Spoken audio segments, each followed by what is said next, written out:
I invited him into my house, and a few minutes later he took his tool out, and I was surprised by its size. I had never seen anything like that before.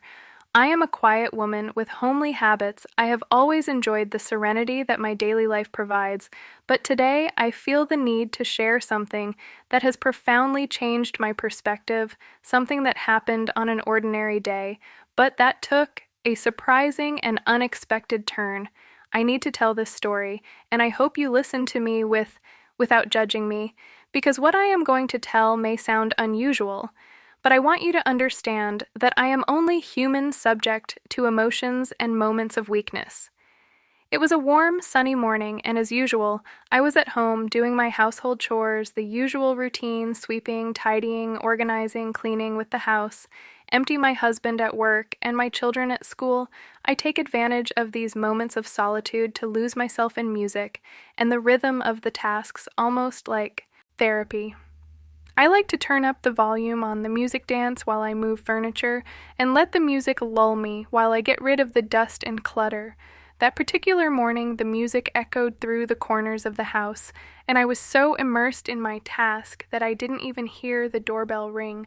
I was in a towel, focused on the rhythm of the music, while the sunlight streamed through the windows, illuminating the floor as I swept. What I didn't know was that a friend of my husband's, named Pedro, had stopped by to return the lawnmower he had borrowed a few days earlier. He tried calling me a few times, but when he got no answer, he decided to show up in person after ringing the doorbell a few times and getting no answer. Pedro decided it would be best to leave the lawnmower in the backyard as he passed the dining room window. He saw me dancing and cleaning, completely unaware of his presence. What happened next was something that even today leaves me somewhat disconcerted when I remember it. Pedro stood there watching me for a few moments. He seemed fascinated, perhaps even surprised, by the unusual scene of a woman apparently so demure and reserved, moving so freely and loosely to the sound of the music without the slightest concern for the outside world. He stood for a considerable time without me noticing, watching me through the window. When I finally noticed his presence, I felt a jolt of adrenaline run through my body. My heart raced, and my first reaction was to cover myself with my hand, as if that would be enough to hide the situation I was dressed in. Light casual clothes appropriate for cleaning the house, but at that moment I felt exposed, vulnerable, as if he had seen something that was only mine, a part of me that I don't usually show to anyone. I quickly put on a nightgown, and still a little nervous, went out to the backyard where Pedro was standing next to the lawnmower. "Pedro, what were you doing at the window?" I asked, trying to keep my tone casual, but my voice betrayed the discomfort I felt. He smiled a little awkwardly and explained that he had come to return the lawnmower, and that since he had not received a response, he had decided to leave it in the yard. He mentioned that when he saw movement inside the house, he was intrigued, wondering if there might be an intruder. So he decided to watch to make sure everything was okay. Although his explanation made sense, there was something about the way he looked at me that left me feeling disconcerted. I joked, trying to break the ice. "You looked like a burglar spying on me through the window." He laughed, but his laugh seemed nervous, almost as if you were trying to disguise the tension of the moment. Then he suggested that we get a drink to cool off since the morning heat was really stifling. I agreed, somewhat unsure of what to do next, and invited him inside the house. I offered him a glass of orange juice, and he sat down on the couch still with that slightly disconcerting smile on his face as he drank. He commented on how much fun it seemed to me to be so relaxed, so different from the image he had of me, a woman who was always so calm, quiet, almost distant. His compliments took me by surprise, and I confess, I felt a little flattered. It was rare to receive this kind of attention, especially from someone so close to my husband. Pedro seemed hesitant, as if he was afraid I might misinterpret his words, but there was a glint in his eyes that suggested something deeper, something he might want to say, but couldn't quite express.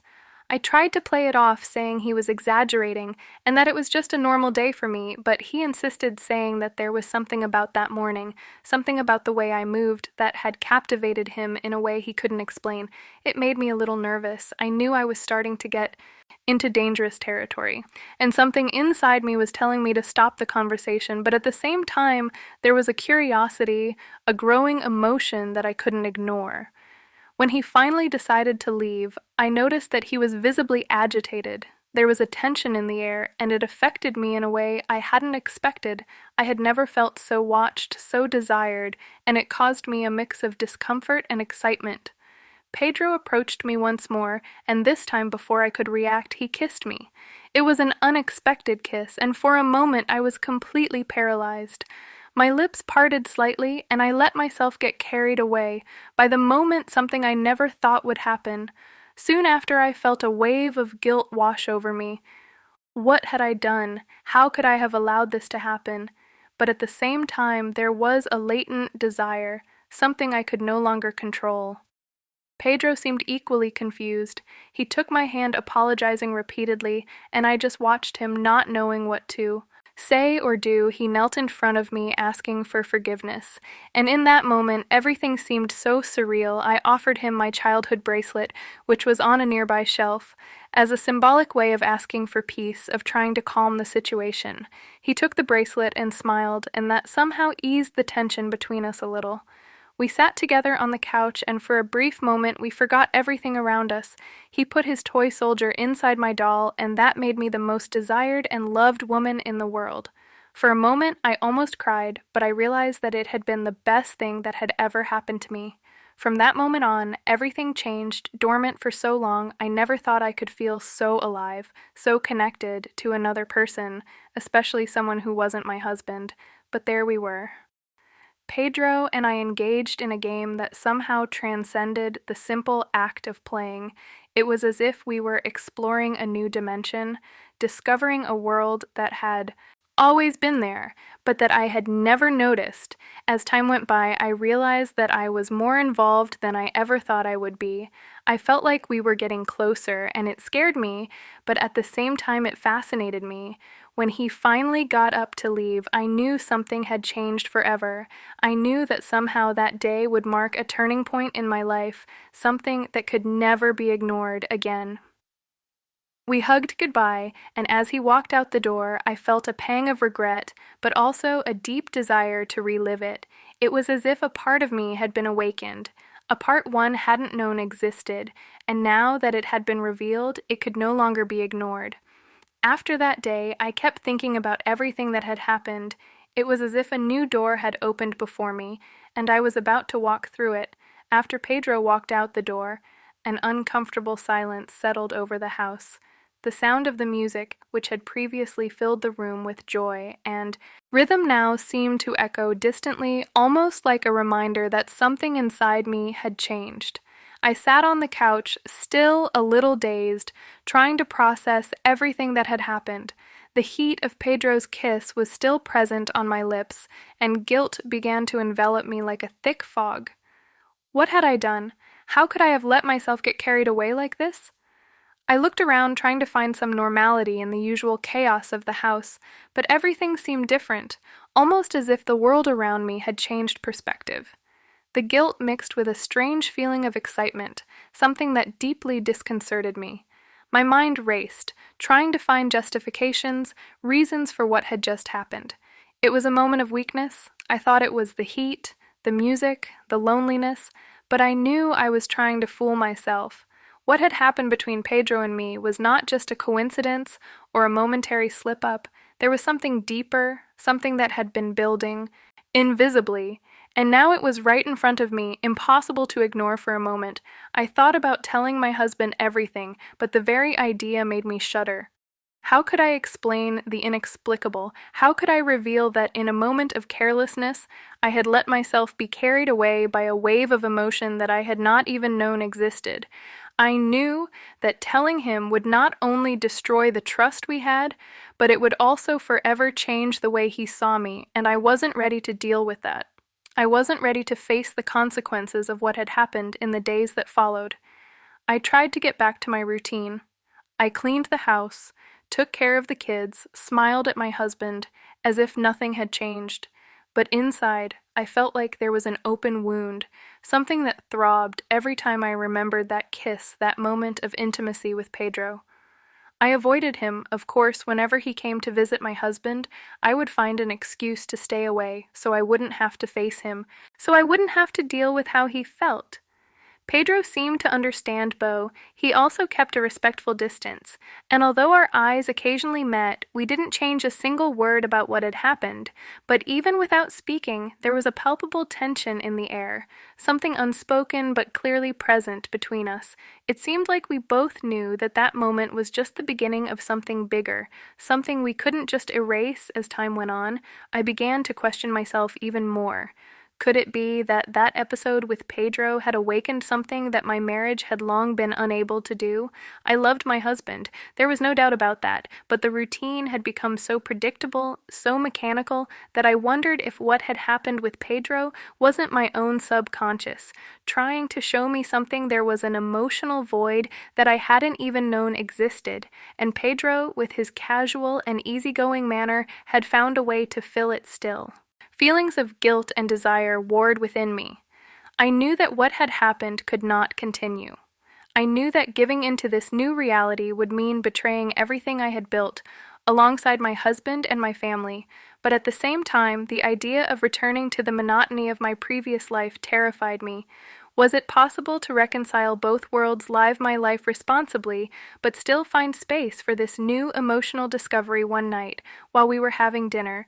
My husband, unaware of the turmoil inside me, casually asked about Pedro. He mentioned that his friend had mentioned how much fun he had had coming over that day, and how he seemed more cheerful than usual. My heart raced. The mere mention of his name was enough to bring back all the memories, all the emotions of that day. I tried to respond naturally, laughing at the situation, but inside I felt like I was about to explode.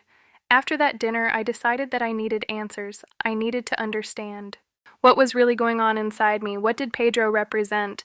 Was it just a temporary escape, a physical attraction? Or was there something more, something deeper that I didn't want to admit? A few days later, I gathered up the courage and sought out Pedro. I knew I shouldn't do it, that I was playing with fire, but something inside me needed clarity. I needed to understand what had happened and why it had affected me so much. I found him at the coffee shop where he usually went on the weekends when he saw me. His eyes widened in surprise, but soon that characteristic smile appeared on his face. We sat at a table in the corner, away from the curious gazes of the other patron. For a while we were silent. We didn't know exactly how to start this conversation. I nervously fiddled with the cup of coffee in front of me, while Pedro watched me with that look that somehow always made me uneasy. Finally, he broke the silence. "Are you okay?" he asked. His voice was soft, but there was a tone of concern. I took a deep breath, trying to find the right words. "Pedro, we need to talk about what happened that day." He nodded as if he had already expected it. "I know it was unexpected," he said, "and I don't want you to think I was trying to." Before he could finish, I interrupted him. "No, Pedro, I'm not here to blame you. I'm here because I need to understand what that meant for me and for you." He was silent for a few moments, clearly thinking about his answer, to be honest. I don't know exactly what to say. It was a moment and impulse, but I can't deny that since then I haven't been able to stop thinking about you. His words hit me like a wave. I knew there was something that wasn't just physical. Pedro was being honest, and that made things even more complicated. I've been thinking about it a lot too, I confessed, but we can't go on like this. I have a family, a husband. I can't just throw all that away. He nodded again. Understanding, I know, and I respect that I don't want to be the cause of any problems between you and your husband, but at the same time, I can't ignore what I feel. The weight of reality fell upon us. At that moment, we knew there was something special there, something that could not be easily ignored or erased, but we also knew that the consequences of following that path would be devastating. We sat there in silence, both lost in our thoughts, trying to find a way to move on without hurting ourselves or those we loved. We decided that, as difficult as it was, the best thing to do was to walk away.